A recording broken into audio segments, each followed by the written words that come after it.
Today's episode of The Mom Game is presented by our friends at Gateway GMC at LBJ and Jupiter. I know that buying a car can be stressful, but not at Gateway because their slogan is Gateway's got it. And just what does that mean? Well, it means Gateway's got a wide selection of new GMCs and GM certified used vehicles, all competitively priced. Gateway's got it. In these busy times, you want a car dealer who makes things easy and convenient. Well, guess what? Gateway's got it. When you log on to gatewaygmc.com, look for the Shop, Click, Drive button. This allows you to shop from the comfort of your home, and who doesn't want that? In fact, it's as easy as 1, 2, 3. 1, select your vehicle. 2, create your offer. 3, schedule that delivery. And on top of all this, Gateway GMC offers complimentary car washes for life. So when you want a dealer who has it all, Gateway's got it.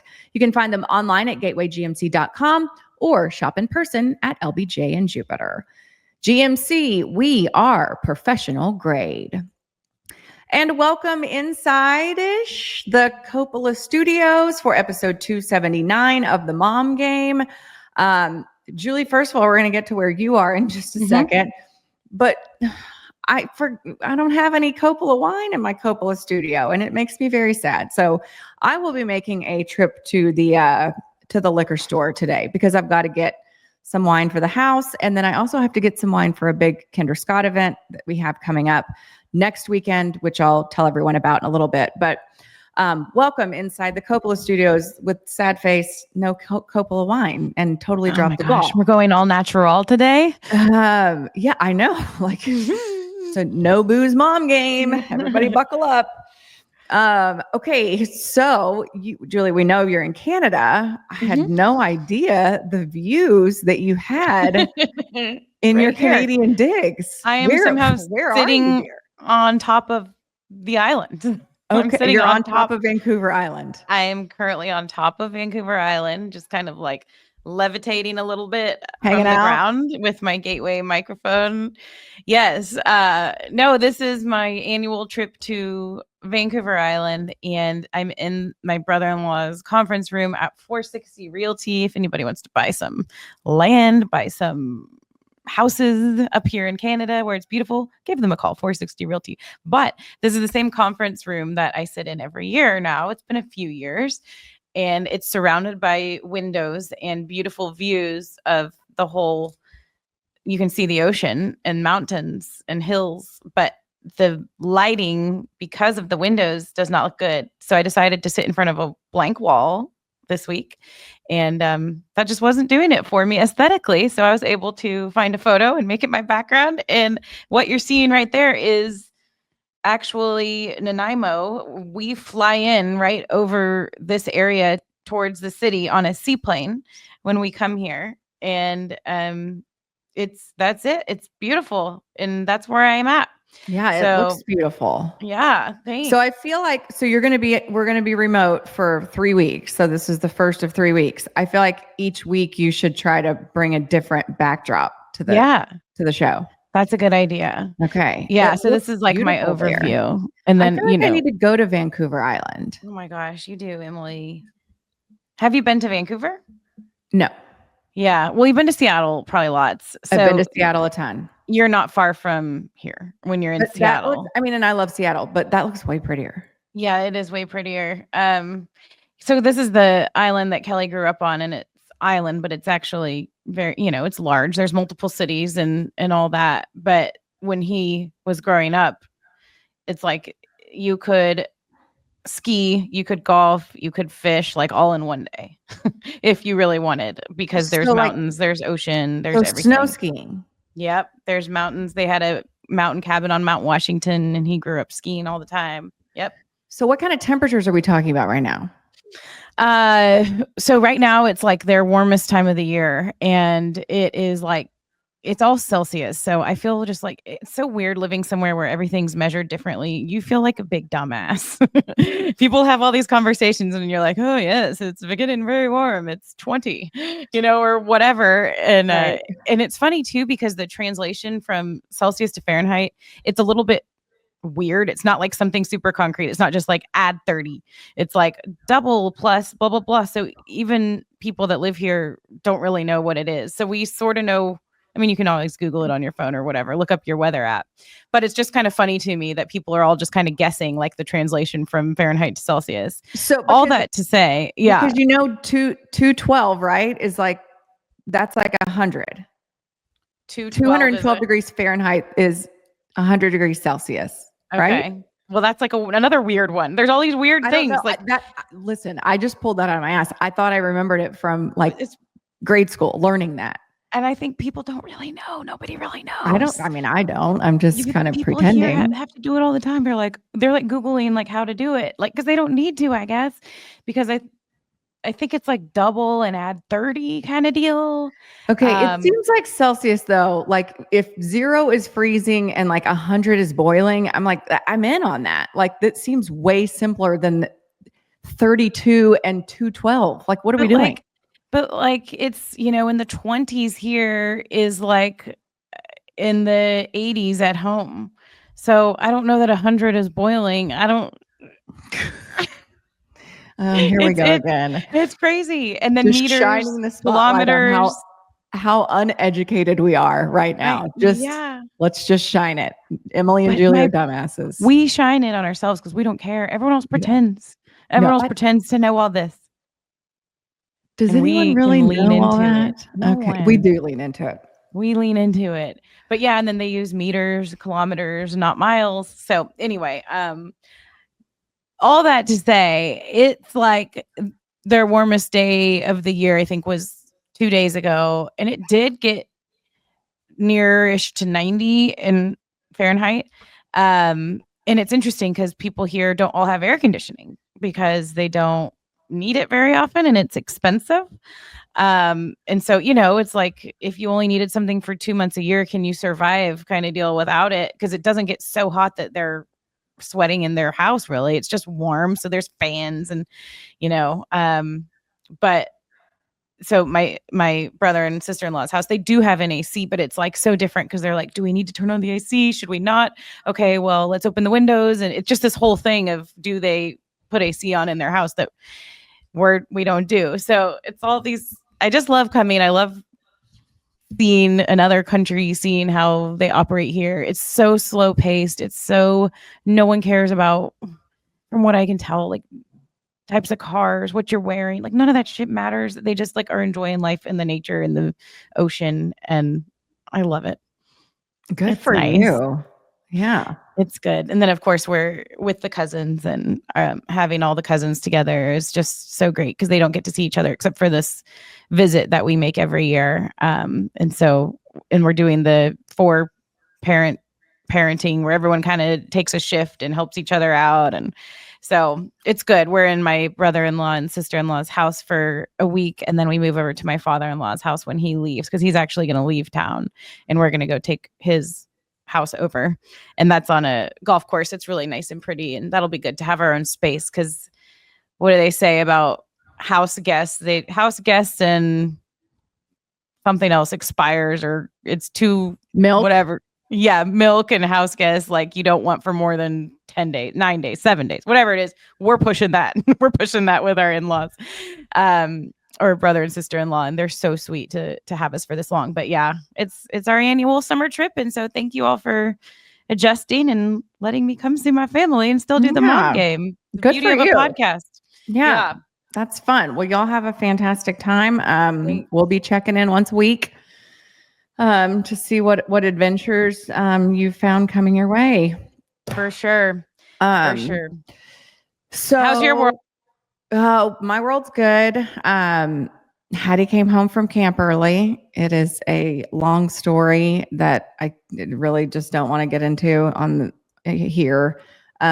She's fine. Everything's fine. It seems like camp this year was just not a good fit for my girl. And so we had a number of conversations, Mike and I did, and we're able to talk with her. Anyway, we made the decision to go pick her up after about a week at camp.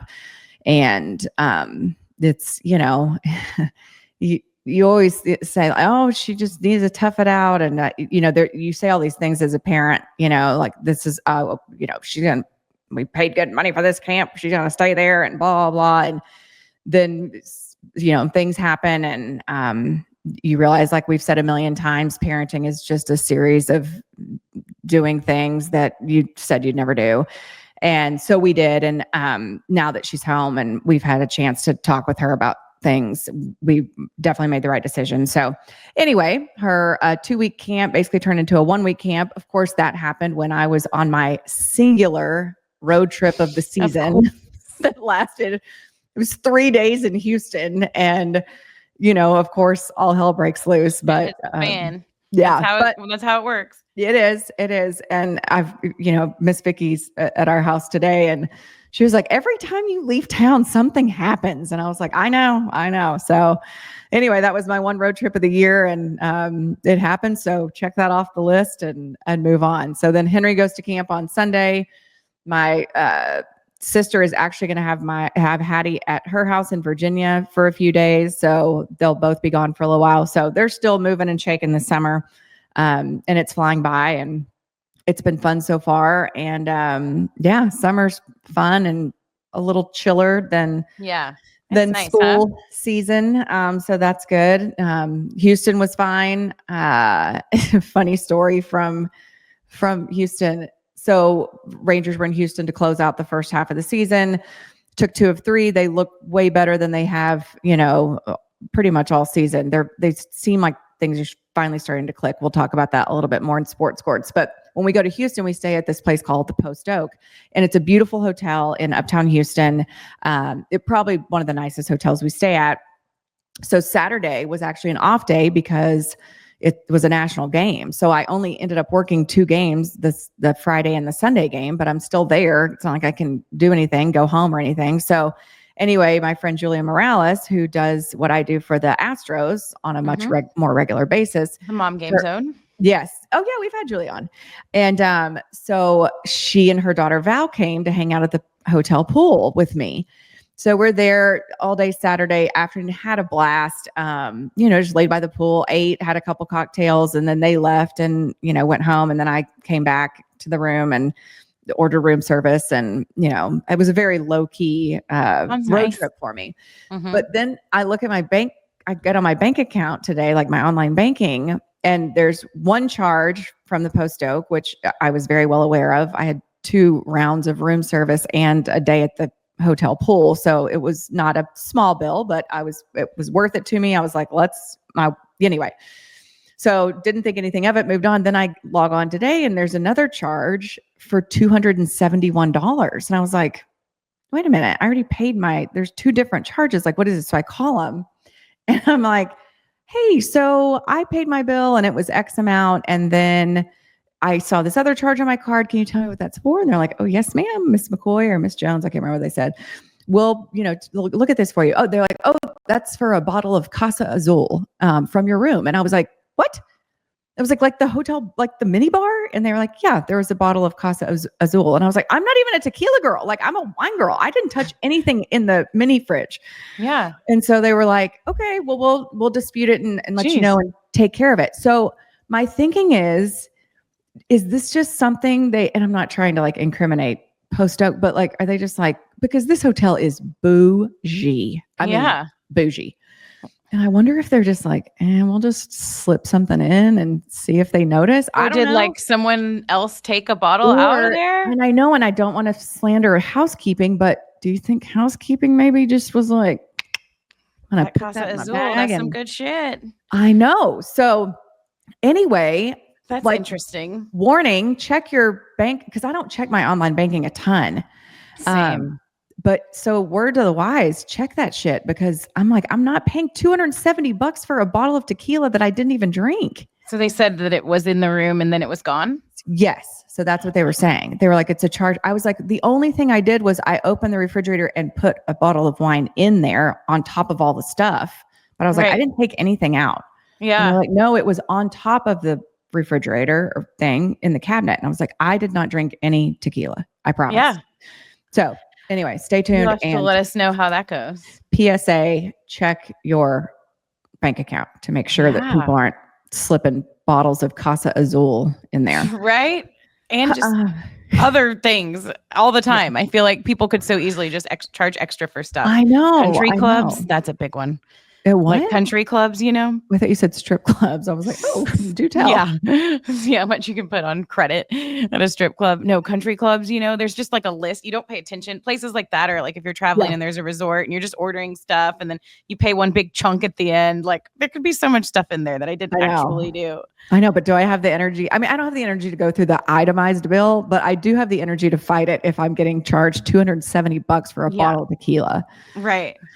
Damn. That must be some really. I have had it once before, but Casa Azul. Yeah. To be that expensive. That's crazy. I know, it's insanity. Yeah.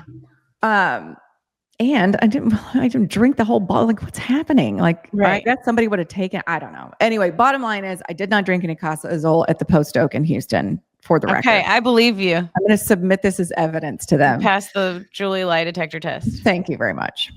Okay, let's talk. Obviously, last week was really, really heavy for us, for everyone. And so obviously those affected by the floods in Central Texas are still on our hearts and on our minds. And definitely don't want to let this week pass without saying that. And the good we continue to see is remarkable. People raising money, and there was a like a lemonade stand in Lubbock that raised like $50,000. There was one here in Fort Worth that raised like 63 or something. Like, it's crazy.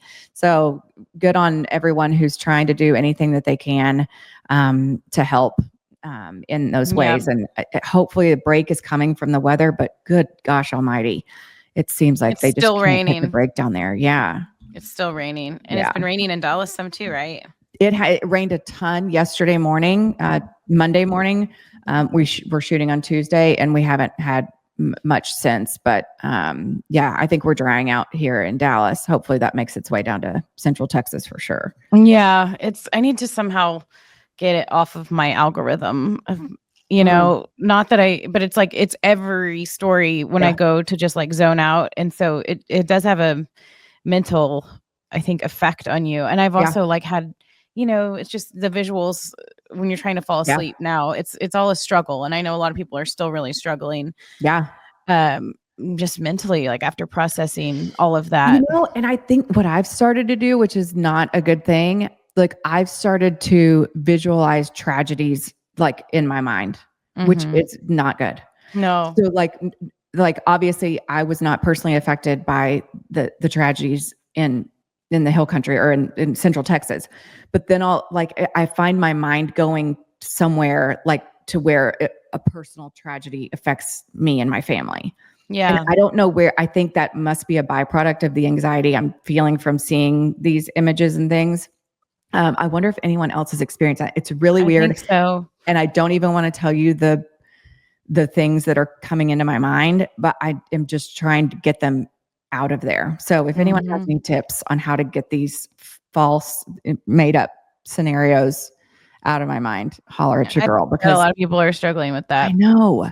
It's interesting. Well, and even just being in the ocean with the kids while we've been here a little bit, it's like you start thinking about water as like scary. Yeah. like it's just, it can be so powerful and unexpected. And everyone down there like hadn't happened in, hundreds of years or whatever. Like you have no idea what it can do and how powerful it is. And now I'm being very fearful of water. Like I know. It's just weird.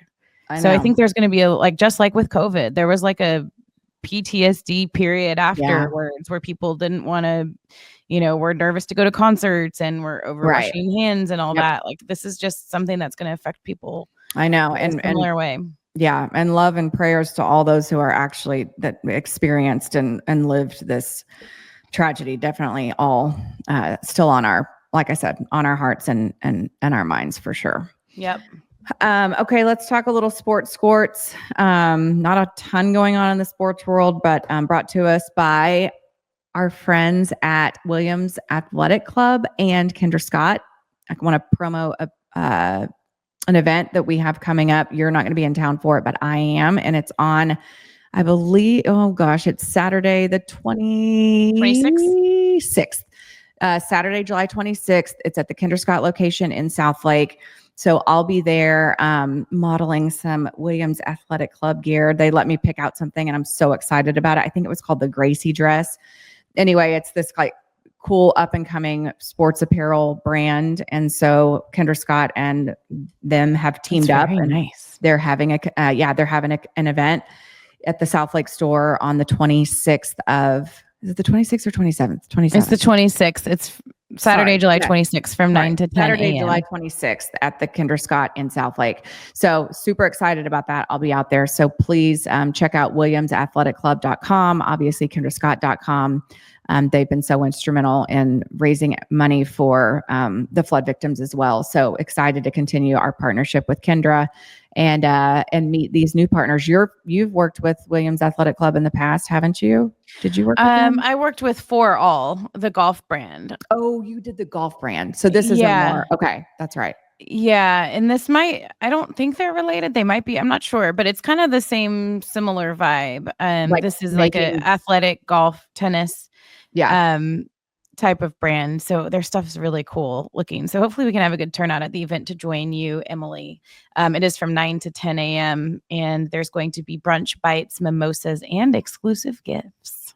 Yay. Yeah. So come check us out. For sure. Check it.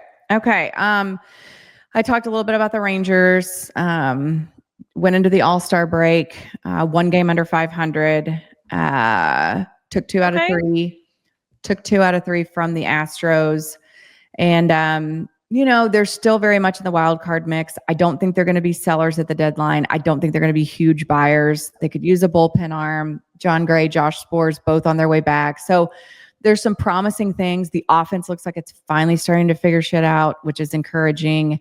But they just can't ever seem to, and I talked to Boch about it when I was in Houston, they just can't seem to get anything going. They can't seem to get any positive momentum. It's like they take 2 steps forward, 3 steps back, 2 steps forward, 1 step back.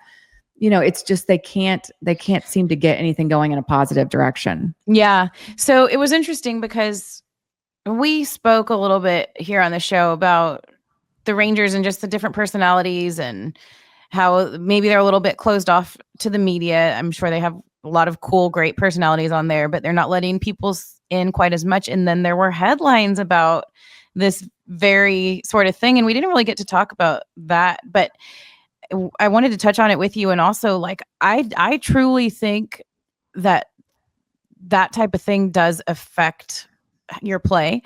And I'm not saying specifically for the Rangers, but if your team isn't tight, if your team isn't close, if things aren't loose, then maybe, I don't know. I think that the morale of a team really goes a long way, and I'm sure they're great and have that behind closed doors. But I was here in Nanaimo. We went and watched a Nanaimo Blackhawks game. No, I totally butchered that. Nanaimo Night Owls. I can't ever remember it because it's such a new mishmash of mascots, but it's Night Owls baseball team. So this is basically like the West Coast League. It's people who play in college and then they want to keep playing in the summer. So similar to the East Coast thing they have going on at Cape Cod, they're doing Nanaimo's bidding to get into the West Coast League, and they have a team. Anyway, they were playing against the Washington Apple Sox against the Nanaimo Night Owls.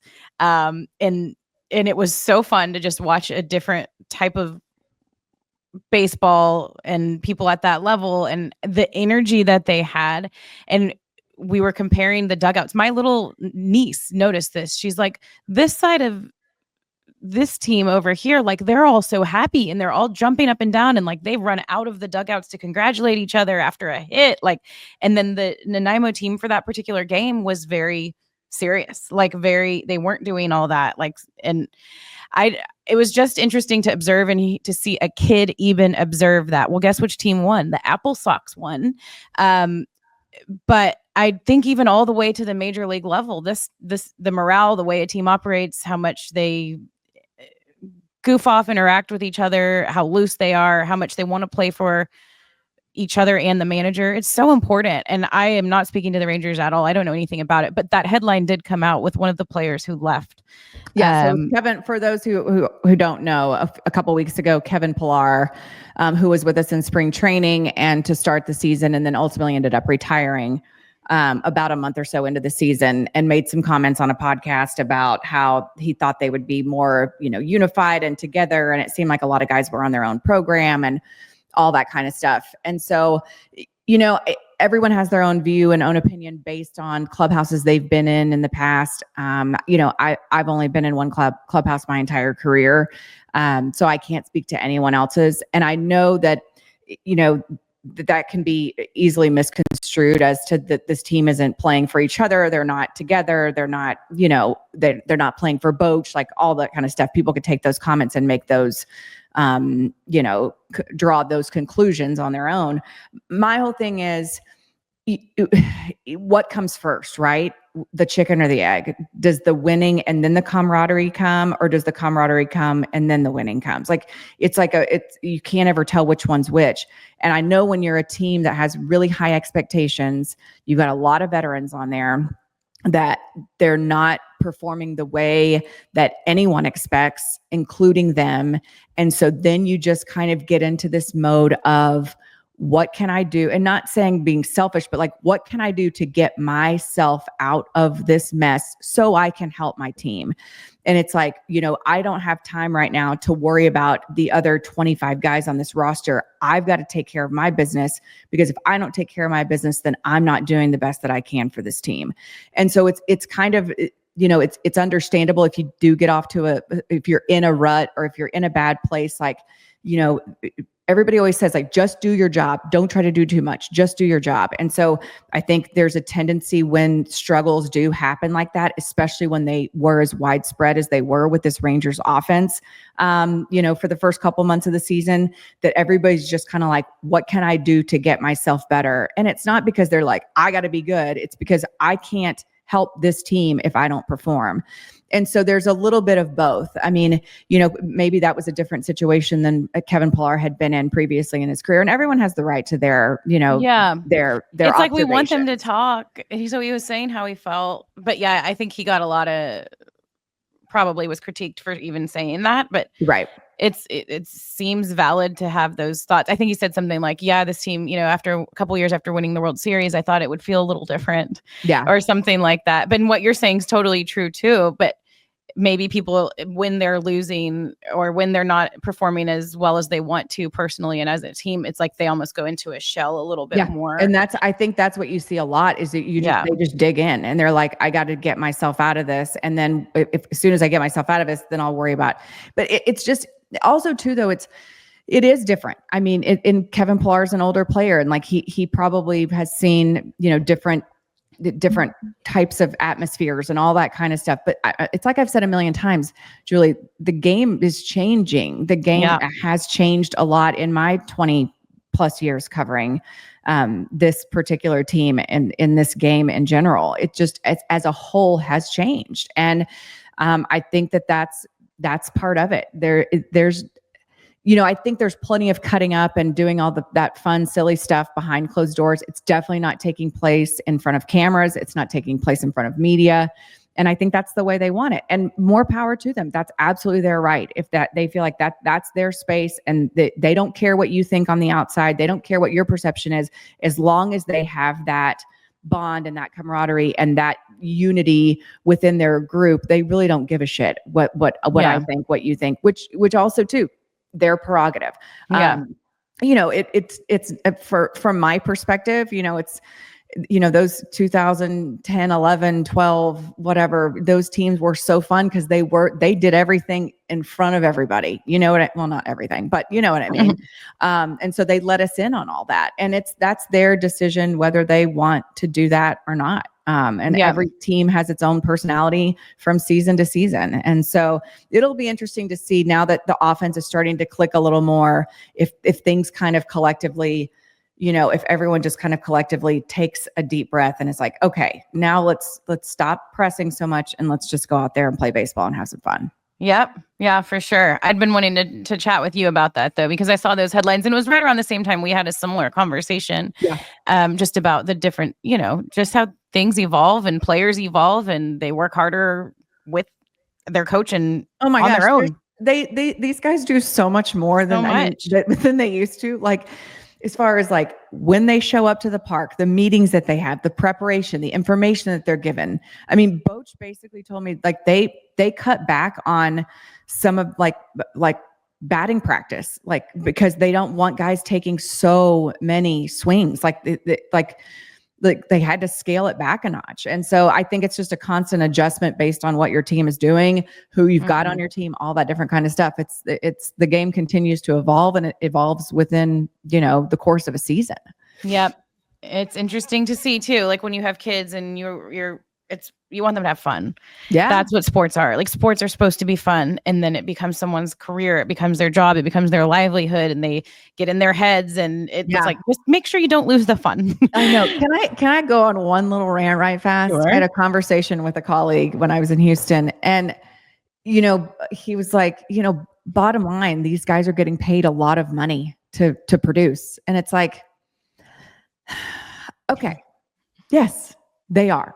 But you know what? Someone decided that they were worth this amount of money and decided to pay them. And, it's not just, okay, you're getting $35 million a year, so automatically you're going to get those results. You're not a robot. Yeah. Right. And nothing's guaranteed. It's like putting money in the stock market and be like, damn it, I expect returns. Like I put a lot of money in the stock market. I expect returns back. Like, there's no guarantees in this game or in any game.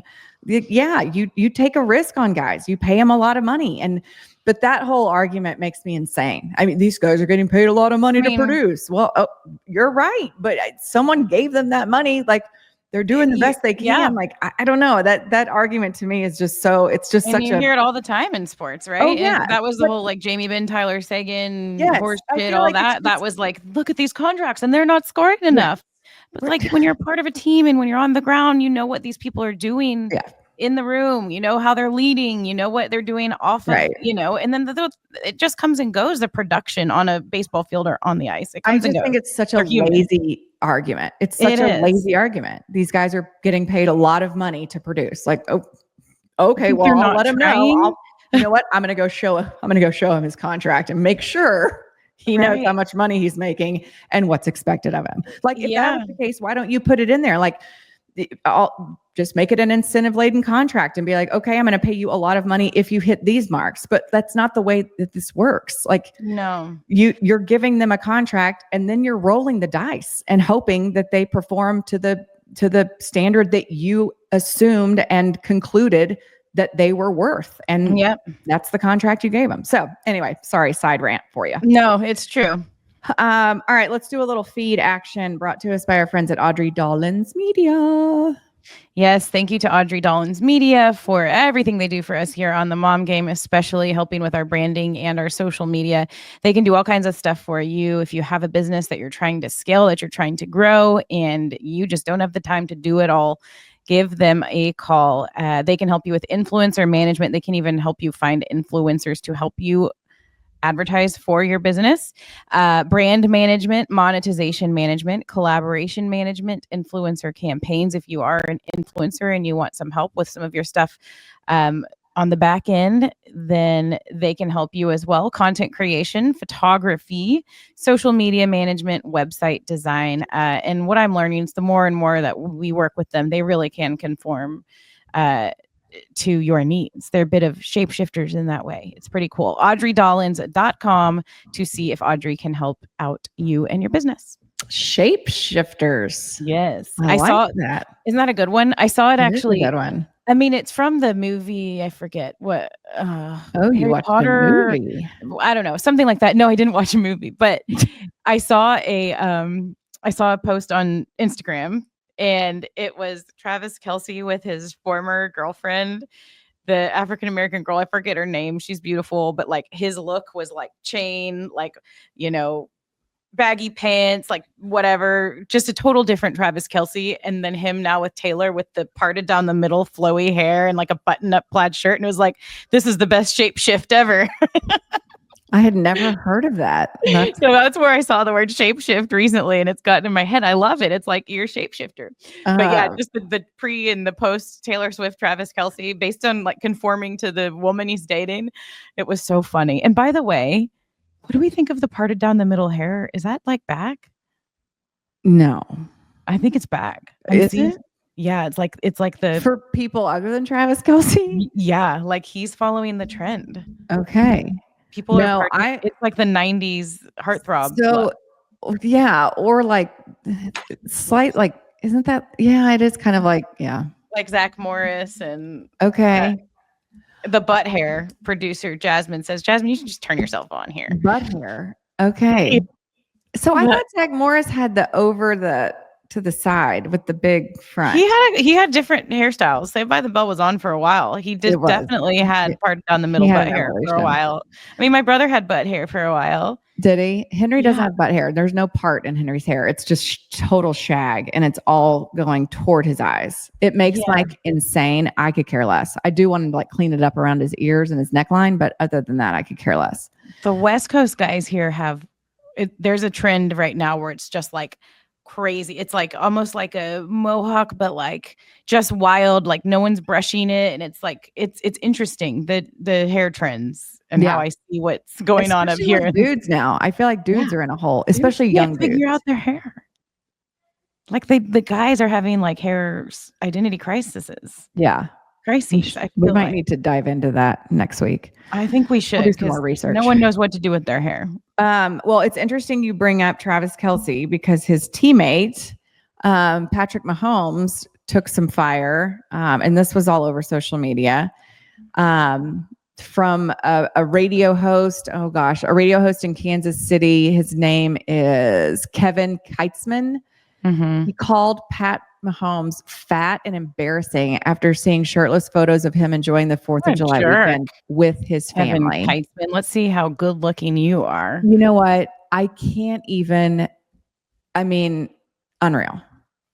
Seriously, fat and embarrassing. Like you're embarrassing. I don't know what you look like, Kevin Keitzman, but I mean, he's old. But don't you? Is it just this a byproduct of like, let me see how many clicks I can get, and I'm going to say something super,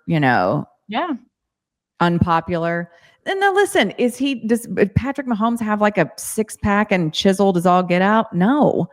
But can you dispute what it's like people say about with the whole, when Luka Doncic was here, like, and they'd be like, I mean, he's so out of shape. But I'm like, I don't care. The dude drops like 38 points a game. Exactly. I don't care. I don't care if he's a tub of lard. I could give two shits. I think he's proven himself. I think Patrick Mahomes and Luka Doncic have proven themselves by now. And you little nerdy reporter, internet man, can shut up. Yeah. But also too, I got to thinking like, what if this would have been a woman? So what if it was, Paige Beckers, not Buckers, mm-hmm. Paige Beckers or Caitlin Clark, a prolific female athlete. And someone said that, can you imagine the outrage that would happen if someone went on a radio show and called Caitlin Clark fat and embarrassing? Yeah. No. I mean, so and it really shouldn't be any different, It shouldn't be any different. So I'm here outraged about Patrick Mahomes being called fat and embarrassing. I will not stand for it. Put me on the record as not standing for it. Well, it's like he's posted it. I don't know if he posted the picture or if Brittany posted a picture, and they're just enjoying 4th of July being normal, good people and enjoying the off season. Like, who are you to talk about his body? Yeah. He is getting a whole lot of shit. The guy that did this. But I guess too, his trainer then wrote on the thing, Pat Mahomes' trainer wrote, "Send me your location." So he can go kick his ass. But I mean, come on, man. And that's it goes back to like media and this news cycle where you have to talk every day. I think it was radio hosts have to do it the most. You have to pull shit out of your ass, like to talk about, because you have to fill 3 hours a day, 4 hours a day sometimes, and you see something and give you're filling time and it's word vomit and you say something. But I'm not defending him, but it's people need to get a life. Yeah, no, I completely agree. And it's funny you should mention fitness and all that kind of stuff. We're talking about this. We've got a guest coming up a little bit later that we recorded before you left. She is like she's a dietitian, a registered dietitian, and helps a lot of youth athletes, professional athletes. And we had a really, really cool conversation with her. So stay tuned for that. It's coming up in it's just really a few good. minutes. I mean, really cool. And Like, how to I help can't your wait for children. I can't wait for Henry to listen to it because Henry's super hardcore about working out and blah, blah, blah. And so anyway, it's she was super fascinating. Her name is Hanna Eboagu, I believe, if I'm saying the name right. So she's coming up a little bit later in the show. So yeah, super interesting conversation with her about fitness, diet, training, all that kind of stuff. She was really, really fun to talk to. Okay, let's get into a little TMG news desk brought to us by our friends at Estill Dog Psychology. Our friend Robbie is having a kids camp for dogs. A kids camp. A kids camp for kids. Cute. The dog's up there instructing a bunch of kids. He's having a kids camp to help kids get acclimated to dogs. Kids camp for dogs. Hey, dogs, come look at these kids. They're real cool. It's Saturday, August 9th from 9 to 12 at Printed Threads in Fort Worth. Lunch is provided on site after the official learning period. It's open to ages 6 to 16, limited to 60 campers. I think he's almost full, so be sure and get signed up if you want your kids to participate. Robbie provides all the dogs. It's basically just to get them more comfortable with dogs. Also, too, some kids just love to be around dogs and want to play with them, so they'll get the opportunity to do that. But this is a really cool thing that Robbie's doing to kind of bridge that gap between kids and dogs, and to help them learn their behaviors, to help you better, be able to relate to them and read them and all those different kind of things. Adults could benefit from this as well. You can stay with your kids and watch yourself, or you can drop them off and pick them back up. But it should be a fun. I'm going to try to get out there with my kiddos on August 9th at Printed Threads in Fort Worth, again, 9 to noon. More information, you can visit estilldogpsychology.com or check out Robbie's Instagram page at Estill, ESTILL Dog Psychology. He's a great resource. He takes care of my babies and has made them much more well-behaved. So big thanks to Robbie. We are the official media partner of the Estill Dog Psychology Kids Camp for Dogs. And look what I'm doing right now. I'm not zoning out. I'm messaging him. Oh, okay. Because I can hardly see with those beautiful pine It's hard to see when it's in the forest and the ocean. It's the forest, yes. Yes. But I'm messaging Robbie because I want to bring my kids, and I've been meaning to tell him. Oh, yeah. He'll love to have you, for sure. Yeah. I'm sending him a note on Instagram. Okay. I did have a couple things that I wanted to cover.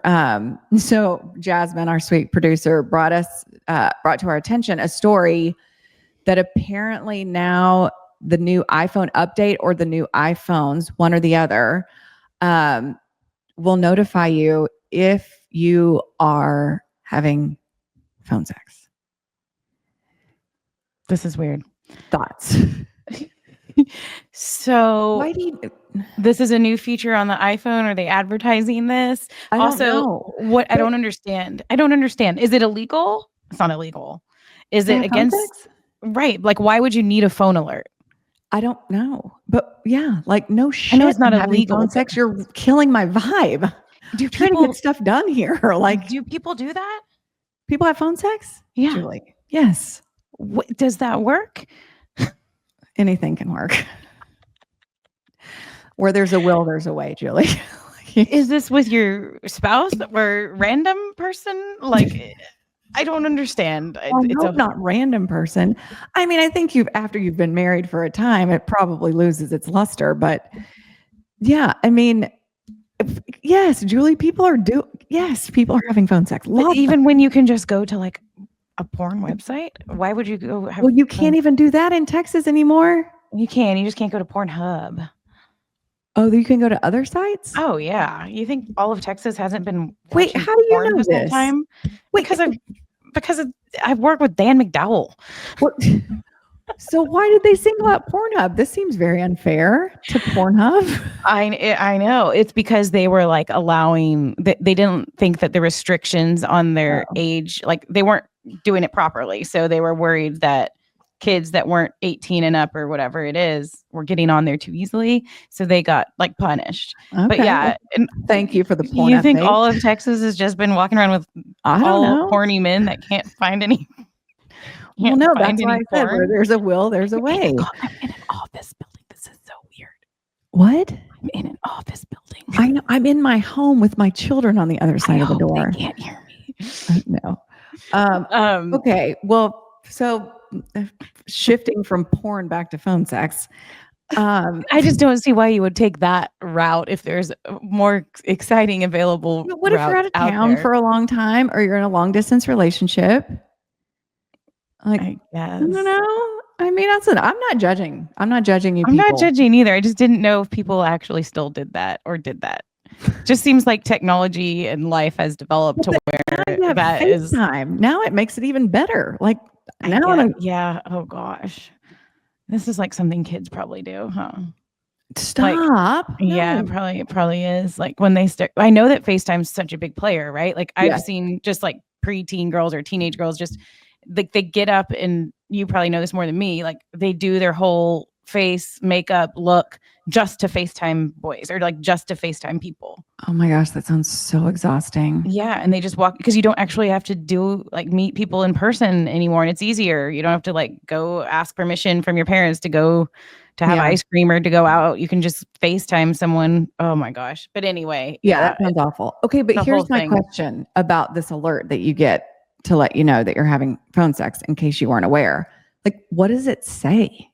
Like on my, like on my Apple Watch, it'll be like, I had to turn it off because I would get fired up when I was having conversations and like my heart rate would go up and it'd be like, you need to chill the fuck out. So I wonder what it says. Like, what does the alert say? Like, ding, like, you look like you're having a really good time. Right. How much longer till we reach the end of this thing? I don't know. I mean, like, what does need a hand? What did you say? Need a hand? What? Well, obviously, if it's over the phone. What if it's an Amber Alert and your phone goes nuts and people can hear the alert? Jasmine said that'd be so embarrassing. That would be awful, but also amazing. Oh my gosh! This is Apple that implemented this or the iPhone. But if somebody has received said alert, please screenshot and send it to us for real. And we won't reveal your identity. No, oh no, secret's safe with us for sure. Okay, so anyway, now that we've gotten that out of the way, right?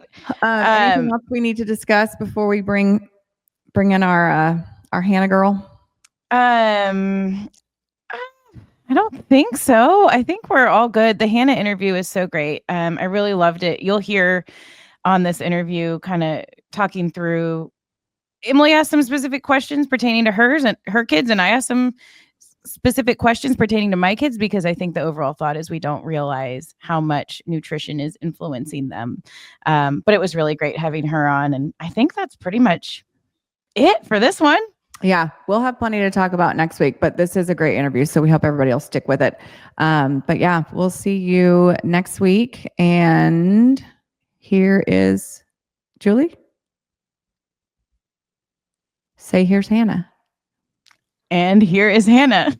And we are so excited to welcome into the Coppola studios a very special guest brought to us by our friends at Yokiero. She works with Yokiero. She is a registered dietitian. Her name is Hanna Eboagu. First of all, how'd I do? So great. That was perfect. All right. This interview is off to a great start already. Well, Hanna, thank you so much for being with us. And we and Yokiero have been partners for a very long time. We know about their mission, their products. We love them. And they really do put an emphasis on the nutritional side of things with their, 1000%. snacks and all that kind of stuff. And especially now with the grab and goes. So we just wanted to have you in to talk about not only the Yokiero products, but also to just kind of nutrition in general, especially with before we know it, school will be starting back up and trying to keep our kids, healthy and fueling them with good stuff. So first of all, how did your relationship with Yokiero start? Yes. So I do a little bit of media stuff on the dietitian world. So I do a little bit of TV, do a little social media, and Yokiero, Texas-based, local. I absolutely love working with farmers or different brands that are here locally. And they were like, hey, you're super bubbly. You bring a different spin. I also do a little different things in my practice. I work with adaptive nutrition, which is kids and adults with special needs, as well as I work with athletes anywhere from high school all the way up to the pro level. And so I'm always looking for like other products that parents can implement or athletes can implement, grab and go, but I know what's actually in their product. And so Tara, who's awesome, she's like, you're my girl. We started working together. I absolutely love their products. We keep them on the shelves and in the fridge at my home. And then they're always in my backpack. They're grab and go. Guacamoles are so fun and easy, especially when I'm going to a football practice and like an athlete hasn't eaten. It could be really easy on their tummy. Yeah. Okay. So tell us how you got started in this whole world of nutrition. Oh my gosh. So that kind of throws us back a little bit. I was a dancer, ended up breaking my hip in 8th grade. Not an injury that people get in like 8th grade. How do you break your hip in the 8th grade? Yeah, honestly, it was the coach's fault. Okay. You're like, not gonna sugarcoat it. It was not a me thing. They ended up, I dislocated it. They stepped on my hip to push it back in place. Oh no. Yeah. You know, this was dancing. Yeah. Oh, I was actually just like conditioning. And so it wasn't okay. I was training as a dancer, but I was conditioning and running. Who tries to pop a hip back in place? Like I've heard of like an elbow, maybe even a shoulder. Yeah. A hip? Mm-hmm. They put a towel in my mouth. It was like, oh this is going to be great for an 8th grader. I couldn't walk, so I was like in a half body cast. Well, after that, I like lost all my flexibility. It wasn't really a great dancer anymore. So I became a power lifter, which is not a very common sport, but like was just known to be abnormally strong for my size. And so started that in high school. Emily and I get that all the time. People are like, oh my gosh. She's so abnormal. Look at the guns on that woman. Hey, but there's nothing wrong with it. Hell we no. love that. I wish. It's amazing. No, I wish. No, I'm saying I wish We're people jealous. said that about me. Yeah. I was like, and it used to be this world of like, you're going to like lift. It's going to be like, you're going to turn into man. Yeah. I feel like that's out the window now. Oh, for sure. Are like lifting, which is awesome. Well, especially now with like all the Ozempic stuff and all that, where people are like turning into skeletons. And people are like, I need to resistance train. Yes, you got to. Yeah, you got to lift some heavy shit. Exactly. Yeah. Exactly. So I did that. It was a weight class based sport. So nutrition was always super like a part of that. Ended up doing it through college. I went to Baylor University in Waco, Texas, Second Bears, and lifted there. Thought I was going to be a teacher. Could never step foot in a classroom. These kids these days, thank you. Not for me. Trust me, we have a few. We have a few ourselves. So I took some career advising. They were like, hey, we think that you should study nutrition. Took one class. Absolutely fell in love. And so, here we are. I never thought I'd own my own private practice. That was more of the Lord's doing. I was like, that's a freaking shit show. No, thank you. That's too much work. I want to just be a sports dietitian. That is what my dream job is. But the Lord was like, no, here you go. You're going to do all these things and we're just going to run with it. And where are you based out of? I'm based out of DFW. Okay. But I service athletes across the nation.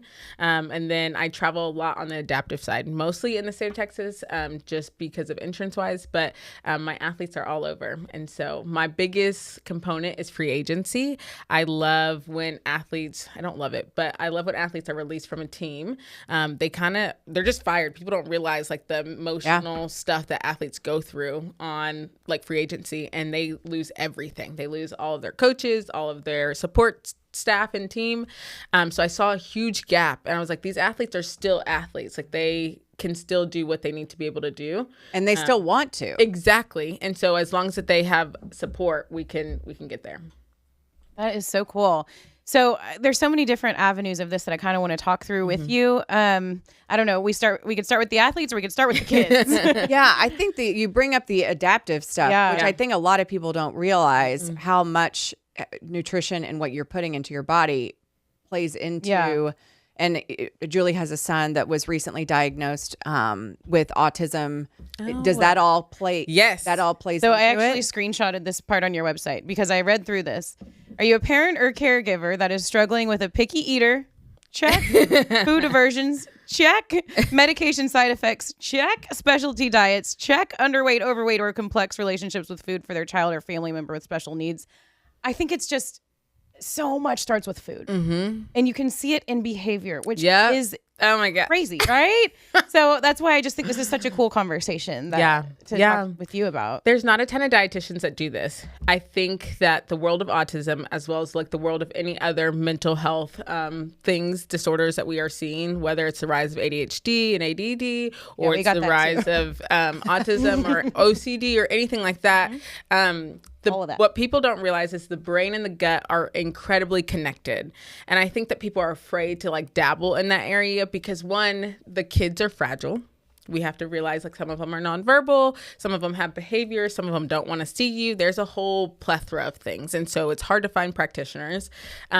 Gratefully, I grew up in this space. My mom has always worked with kids and adults with special needs. So like we had kids in our home. We always did events with them. So that was never my fear. I wasn't ever afraid to like dabble into that. And I really did want to be a special education teacher.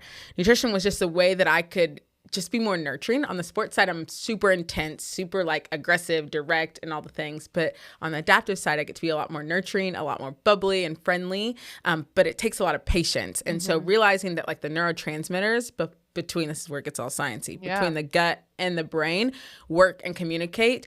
And if they're not communicating the way that neurotypicals do, they can increase a ton of behaviors. But if we can utilize food, not just as fuel, but as a way to communicate between the brain and the gut, we can minimize some of those behaviors, making mealtime and like sitting at a table not as frustrating for the parents or even their siblings. Right. So fascinating. It was just like 2 nights ago. It was, my husband cooked some chicken, cooked all this stuff. And then all of a sudden everyone's arguing because he doesn't want to eat it. And then the night just goes boom because of food. Yeah. Totally. How do you handle like picky eaters? Because we have to get these kids eating. Exactly. So I'm sure you have like a strategic approach for, finding things. Yeah. That's where it's like the energy, the time, the grocery shopping, the everything, it gets super overwhelming. Yeah. I always tell, especially our parents, not to be short order cooks. Okay. So like one, we have to figure out, what is their safe foods? Is it the chicken nuggets? Okay, fine. It doesn't have, like our plates, we're always preaching on, like even an athlete side or just neurotypicals, like colorful plate, different textures, all these different things. Those things are scary to my friends with special needs. And so if we realize that their plate just looks really brown or tan, because it's like chicken nuggets, rice, and oatmeal, and that's like their main foods. Okay, well, how do we emphasize those? How do we make those a little bit better? How can we change them up? Granted, they know when you change brands and when you change textures and all these different things. So it's also by exposure. And so we call it a food bridge. So let's say, hey, they really love veggie straws, but they won't actually eat vegetables. I'll stick with your veggie straws. That's a safe food. And then we make a food bridge as in like, okay, now there is freeze-dried green beans. They still have the same crunch. They're still salty. You can get them at the grocery store. They Dude, have those the same green colors. snap peas, those are delish. Exactly. So if we can find something that has the same texture, the main seasoning is typically the same. We can mix it into the food and just do it by exposure. Again, if they're just playing with it, they sometimes bring it up to the mouth. That's a win. And I think that that's the biggest thing with my parents in this field is like, you have to celebrate the small wins. If not, you're going to lose it and you're going to get frustrated. And that they feel that every ounce of it, whether they're verbal or not.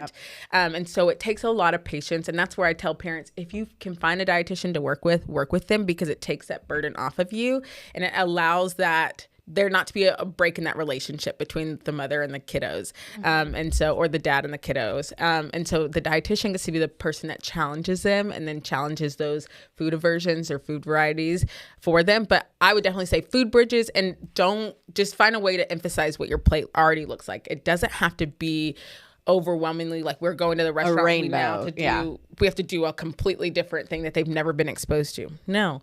And you have to also realize any kid's food, like their taste buds change about every 100 days.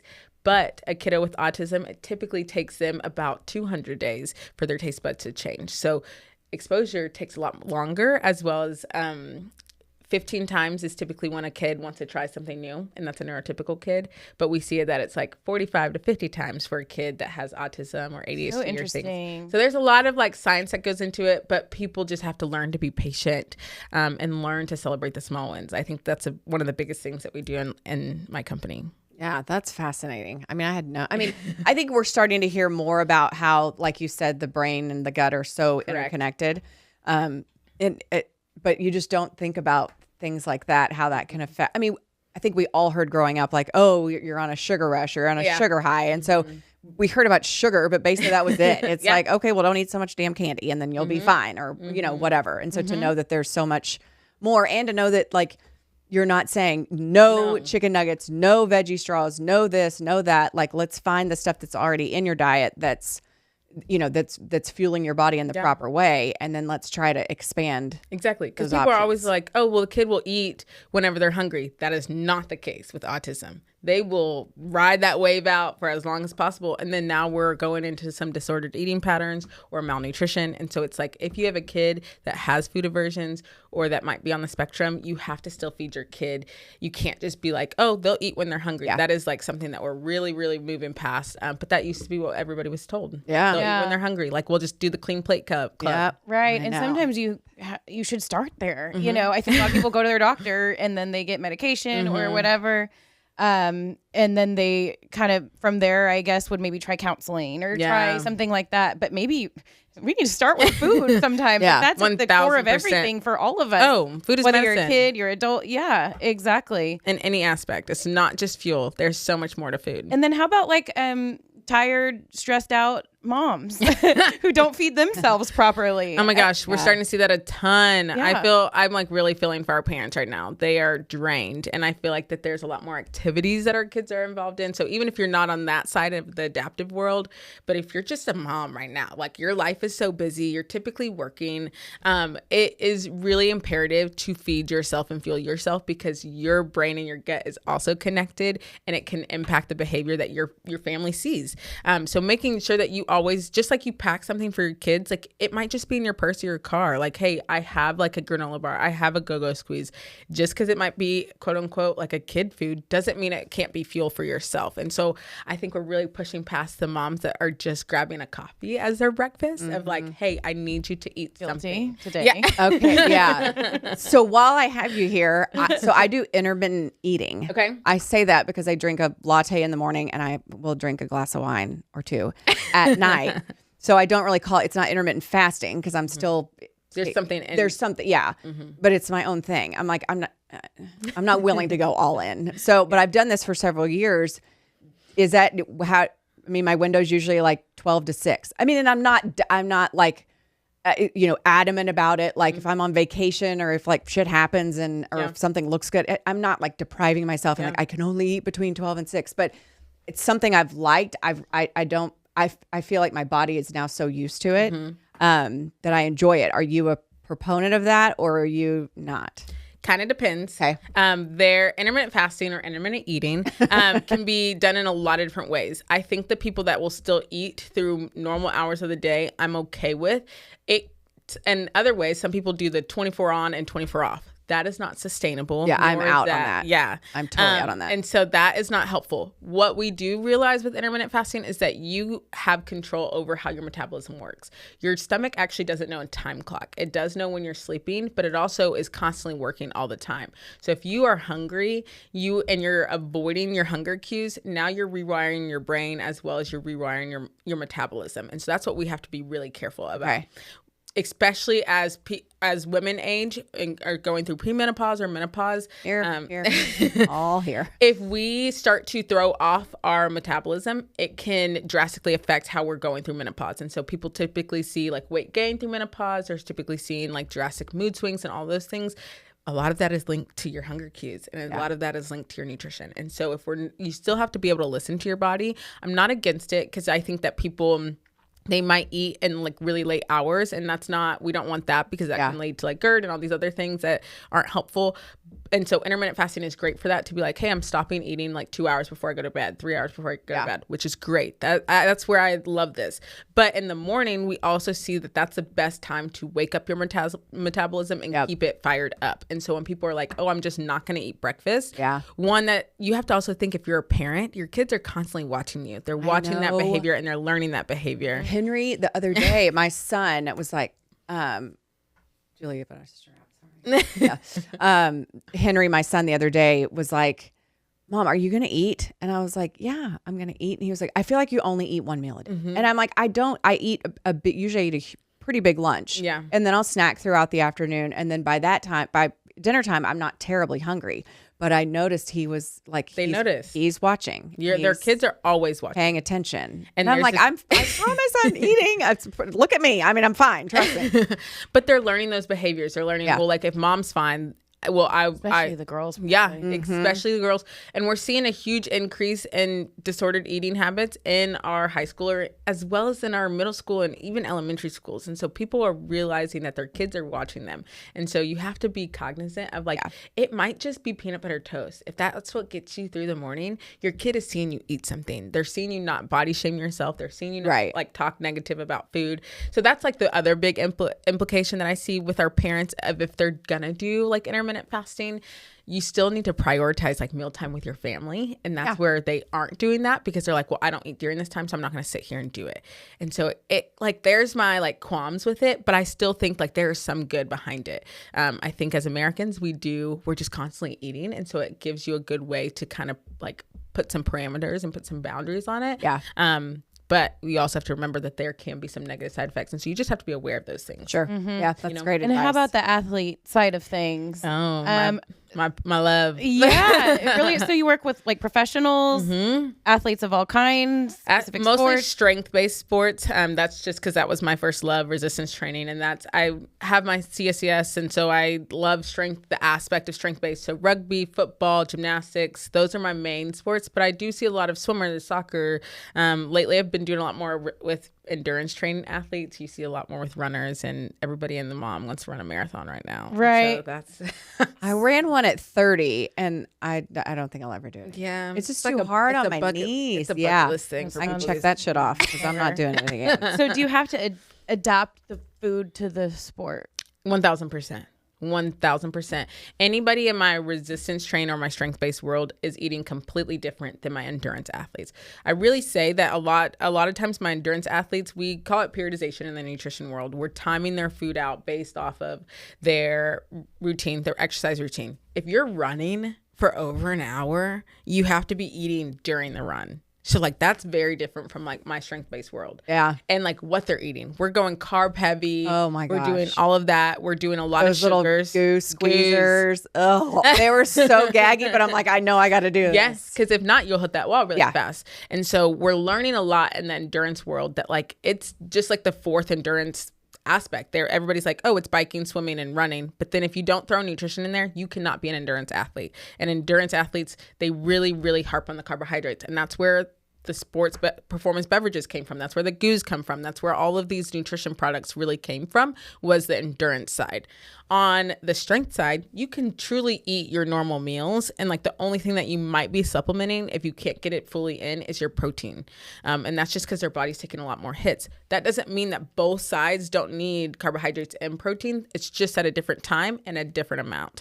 But we definitely fuel them completely different. Yeah. Okay, and then one more thing while I've got you personally, while I've got you here, I might as well. So I have a 14-year-old who's about to be 14, and he, has hit his growth spurt. Yeah. He is a very hard worker. He gets up every morning, even in the summer, and works out. I love it. He is like, he's The drive at this age is crazy. he is wanting so bad to be swole. I mean, the dude wants to be, I think he wants to be jacked. Like he just wants to be big and strong, and he's weighing himself, and he's drinking protein. We Protein do powder. Thread. Okay. We do Thread. And so he's just eating, he's eating a lot, eggs. And so what did he call it? He was like, Mom, I'm bulking. And I was like, oh, okay, well, excuse me. I didn't know we were in our bulking era. So he's doing all this stuff and trying to work out, but also too, and it's funny, my husband and I him had this conversation this morning because he was up early working out. And my husband, who is he'll push, like my husband, he's not an easy dad. But today he was like, dude, like your body also needs rest. 1,000%. Like because he's right now, he's like, well, my off day's Sunday. I'm like, I don't know that at 14, like this is, and he was telling him like, bud, you've got to back off. Like your body needs to catch up with all you're doing. Like, I love that you want to do all this, but you really probably need to back off a little bit and not do 6 days a week. Yeah. And I don't think he's doing anything like terribly, strenuous or with super heavy weights or anything. I mean, he's mixing in running and agility stuff and all that. It's probably But something you see with But kids at he's that age. wanting, often, is like the he's really overexertion. wanting to like speed up this process, gain My weight. brother at that Especially age in was the the summer. same. He Yeah. was like creatine, like Yes. all the Oh, stuff. yeah. Like weightlifting. He wanted to have the record in his middle school. Yeah, Like, yeah. so I Oh feel yeah, like and it'll be like boys at that I age. benched 105 today or It's something. It's like something. okay. So what advice would you give like a mom like me who has a teenage boy who wants to bulk up or whatever, but I want him to do it safely and to his. I mean, he's putting in the work. Like, how can we maximize the work that he's putting in and support him in the right way? Totally. So here's the thing is that like at their age, they are still growing. He is nowhere near done growing. Yeah. And that's where like we have to get in their mindset of like, hey, you're not even at your peak testosterone level. Yeah. Like, like there's still so much. On the nutrition side, I think as a parent, like one of the biggest things is variety. Especially boys at this age, they are so okay with chicken, rice, and eggs all day long. Yes. And it makes me want to gag. I know. Oh, I don't know how they do it. And they're like, oh, I switched the sauce. Okay, switching a sauce is not switching a meal up. So I think in America, we're just really lacking variety in our diets, period. I'm so here for like the push for the high protein. That is a great nutrition trend that we're on. Okay. And so there's no concern there, but it's like we are missing fruits in our veggies. Everybody wants to be on the carnivore diet, which is just a glorified way to say keto diet, which both of them aren't really healthy because there's no variety and we're lacking fiber in our diets, which is messing up their GI system as well. And so variety is a really big one, even if it's just a variety in his carbs, a variety in his protein, but making sure he's also getting some color in there. Yeah. Especially if he's not a picky eater. So that's like a great way. Pushing for a little bit of rest, you will not see the results if you don't have rest. I'm gonna make you say that again. I'm gonna send it to him on a video. So people like. And there was a time that I did it too. Like you work out, you're like, I have to work out every single day because the scale is going to change this way or whatever. I think that if we got away from the scale, and like I always tell, especially someone in those shoes, let's do a body composition like scan. And you can go to different places to get them. You can like DEXA is the best one that I have, and not like the scale that you step on and do a body comp, but it's a good way for them to see like where their body is growing. At their age, their body density or their bone density has to align up with the muscle mass. So if they're not seeing a drastic increase in their muscle mass, that's because their bone density is not ready for it yet because they're not done growing. Yeah. So like he can still be bulking up and setting these parameters in place and getting a good routine in, which is great. But he just might not be seeing the results because he's not resting to give his body enough time to truly grow and develop.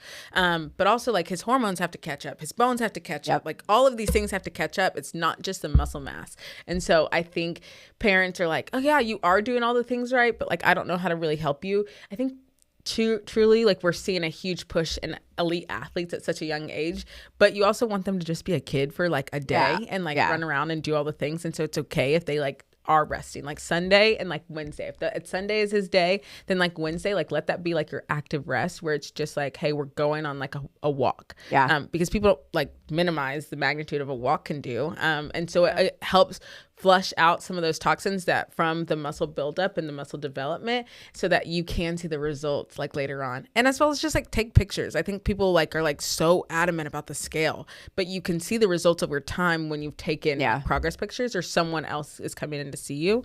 But I think as a parent, you just really have to focus on that variety and the diet because that can also have a huge impact on when they're seeing results and how fast. Variety and rest. I cannot wait to play this in the last 5 minutes of what you just said for him. Thank you so much for answering that for me. My last question is about, it seems like everybody's kind of in agreement about the processed food thing being bad. And then also the dyes. Is a hot red dye, I mean, and it affects it affects all kids' behavior, all that, especially probably neurodivergent. Correct. Processed food and dyes. Okay, so let's talk about it. Let's talk definitions for just a second because this is where we're wrong, and this is where people get a lot of fear-mongering aspect. Processed food is not bad. Ultra-processed food is what we're really talking about. There's a massive difference. Like, for instance, Yo Quiero, our favorite love. Yes. This would be a processed food, even though it is just truly what's in it. You have your onions, your cilantro, your avocados, right? That's it. But it's processed because it's been mashed, it's been chopped, there's some spices in there. That is a processed food. Frozen fruit, what you put in a smoothie, processed food. It's just been frozen. Canned fruits and vegetables, processed food, but it's still the actual ingredient. Ultra processed food is when we have these emulsifiers, these sugar additives, these alternate sugars, these dyes. Yeah. Yes, all of these extra things. That's an ultra processed food where you look at it and you're like, I can't find the natural ingredient in this. That's what we want to stay away from, and that's the terminology we want to use in the world, because processed foods aren't harmful at all. They're actually really helpful, and they can be really convenient for a parent or even any athlete, because they still provide a lot of nutrition and they're still healthy. Ultra processed food is what we want to stay away from. They do have an impact on behaviors, growth, development, school. I'm seeing a lot of that in our school setting, where we're seeing kids have this crash. It's because we've had a whole bunch of ultra processed food, maybe for breakfast, or we aren't really eating. And so they're having a blood sugar spike and then a blood sugar crash, which leads to behavior, which leads to anger, which leads to all these different things. Lack of focus in school, lack of development is coming from ultra processed foods, not our processed foods. I never even knew there was such a thing. Yeah. So like, even like people are like go-go squeeze, like the applesauce. Yeah. Just a processed food, but it's just the applesauce. That's like, if you look at the ingredients on the label, it's just apples and maybe a little bit of honey on the sweetness side. Ultra processed foods are like these really fun, like the colorful, Gushers, like, all of that, Pop-Tarts. How do you feel about nerd clusters? That's a big player in our house. Everybody loves a good nerd cluster. Not saying that there's not a time and a place for ultra processed foods. That's the other thing that I want to minimize. We just need to minimize them and like really understand the difference in the definition. And so they can be really harmful. Dyes do have a play in that. We've started to see a little bit more research, but they're not as much. I would say like red dye is going to be the one that we see the most of, and as well as people are allergic to it. Like my mom is like really allergic to red dye. Like it eats away at her mouth. She breaks out in hives. So we're starting to see that people are really actually allergic to red dye and they didn't know it.